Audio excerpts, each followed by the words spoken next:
Welcome to the segment food a food. Okay, আজ আমরা নিয়ে চলে এসেছি সবার পরিচিত সেই রোল, কাঠি রোল বা রোল।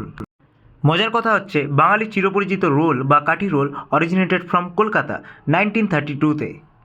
তাও আবার আমাদের কিছু চিরপরিচিত কলকাতার অফিস যাত্রী ব্যস্ত মানুষদের জন্য।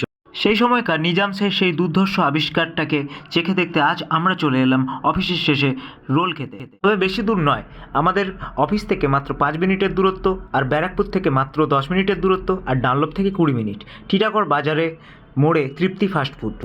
একদম বিটি রোডের ধারে এই দোকানটায় রোল ছাড়াও অন্যান্য চাইনিজ আইটেম, চাউমিন, মোমো সব কিছুই পাবেন এবং বিরিয়ানিও পেয়ে যাবেন। ছোট ছোট চিকেনের কেবাব কাট পিস এবং তার সাথে বেরেস্তার লেয়ার এবং তার সাথে আরও কিছু সুস্বাদু মশলা এবং অবশ্যই পাতি লেবুর রস, তাই দিয়ে ঠাসা এই চিকেন রোলটি। আর ভিডিওটি ভালো লেগে থাকলে লাইক করুন, শেয়ার করুন, সাবস্ক্রাইব করুন। আর মাত্র 70 টাকায় এই চিকেন রোলটা এনজয় করে নিন।